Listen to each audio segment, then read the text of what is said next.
Assalamualaikum warahmatullahi ta'ala wabarakatuh dan salam sejahtera. Alhamdulillah, bersyukur kepada Allah Subhanahu Wa Ta'ala kerana diberikan kesempatan, kesihatan dan juga rezeki kita pada hari ini. Jadi insya-Allah untuk kelas Ustaz pada hari ini, ya, untuk belajar tingkatan 2. Jadi Ustaz akan ajar berkaitan dengan bidang Al-Quran, iaitu dalam topik Allah Pengurnia Hidayah. InsyaAllah dalam surah Ali Imran ayat 8, kita akan sama-sama menghayati ayat tersebut dan kita mengharapkan agar kita faham apa yang terkandung di dalam surah Ali Imran ayat 8 ini.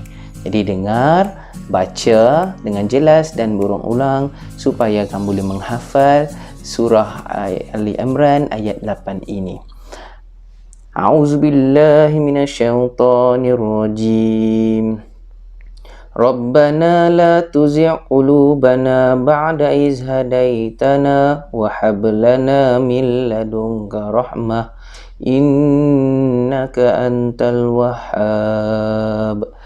Okey, insya-Allah mudah-mudahan kamu akan berulang untuk membacanya dan cuba untuk ulang video ni supaya kamu boleh membaca dengan baik, insya-Allah. Jadi kita akan lihat potongan ayat, maksud ayat di dalam surah Ali Imran ayat 8 ini.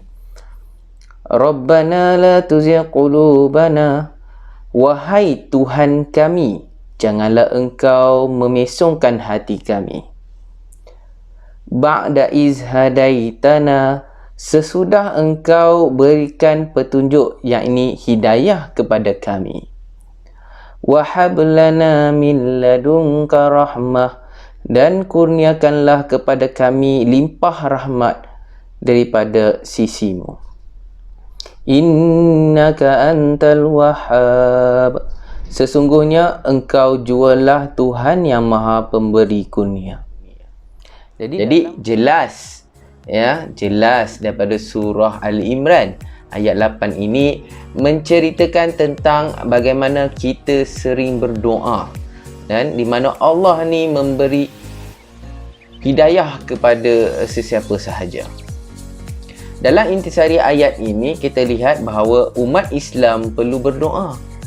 Doa itu penting, ya, supaya ditetapkan hati kita untuk mendapatkan hidayah, dan doa ini jugalah digunakan dalam surah Ali Imran ayat 8 ini. Itu sebab doa, bila kita selalu berdoa dalam surah Ali Imran ayat 8 ni, ayat ini sentiasa kita gunakan doa selepas solat. Okey. Yang kedua, Allah Subhanahu Wa Taala meneguhkan hati mukmin dalam keimanan sebagai tanda rahmat dan kasih sayang. Itu sebab dalam hati mukmin ni kita kena teguh, ya, iman kita kena teguh.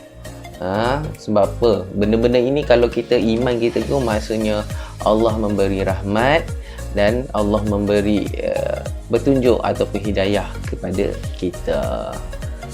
Yang ketiga, Allah SWT suka untuk memberikan hidayah dan rahmat kepada hamba-Nya agar mereka terus kekal berada dalam keimanan. Allah suka bagi hidayah kepada orang-orang mukmin di atas muka bumi ini. Ini supaya orang yang mendapat hidayah ini akan sentiasa kekal imannya dan kekuatan iman tu terhadap Allah Subhanahu Wa Taala. Yang keempat, Allah Subhanahu Wa Taala memberikan hidayah kepada sesiapa yang dikehendakinya kerana hidayah itu miliknya yang mutlak. Itu sebab pentingnya kenapa Allah beri hidayah? Sebab hidayah tu milik Allah sendiri. Allah sendiri yang tentukan siapa yang mendapat hidayah. Daripada orang yang kafir akan masuk Islam, ya, orang yang dalam kesesatan mendapat jalan kebenaran, ya. Itu pentingnya kerana Allah itulah penentu, memberi rahmat, memberi hidayah kepada sesiapa pun di atas muka bumi ini. Dan yang kelima, tiada jaminan seseorang itu akan kekal berada dalam hidayah Allah SWT kerana mereka boleh terkeluar daripada landasan iman. Ya, betul. Mereka akan terkeluar kalau apa kata hidayah ni tak semestinya kekal, ya. Boleh jadi terkeluar imannya seseorang iman, ya, mungkin. Ya, jadi hidayah tu milik Allah, Allah yang menentukan segala-galanya. Jadi itulah penting kenapa kita kena selalu berdoa. Doa itu senjata umat Islam. Bila kita sering berdoa, selalu berdoa, memohon pada Allah untuk menjadikan hidup kita, panduan hidup kita lebih lurus, ya, berpaksikan Al-Quran, berpandukan hukum Allah, maka dengan doa kita, senjata yang kita ada inilah yang membantu diri kita daripada terkeluar iman dan terkeluar daripada pandangan Allah Subhanahu Wa Taala. Jadi dalam topik ini, doa itu penting, dan kelebihan doa ni adalah bila kita sentiasa berdoa, insya-Allah dalam setiap masa ni mungkin ada satu kali Allah akan kabulkan doa kita. Itulah betapa pentingnya doa itu.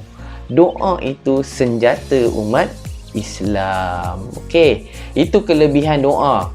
Ya, yang kedua kita lihat kelebihan doa ni, kalau kita sering berdoa benda yang baik, dan alhamdulillah insya-Allah Allah akan beri kita jalan yang baik.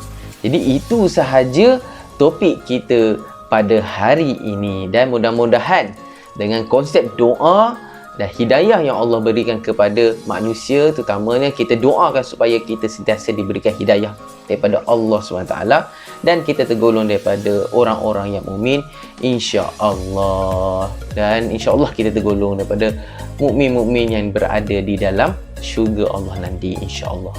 Jadi mudah-mudahan dengan pelajaran hari ini, Ustaz rasa kamu faham dalam ayat, ya, ayat 8 surah Ali Imran menjelaskan tentang pentingnya doa orang-orang mukmin dan juga pentingnya hidayah Allah kepada hamba-Nya di atas muka bumi ini, insya-Allah. Mudah-mudahan menjadi satu inspirasi buat adik-adik pelajar-pelajar semua.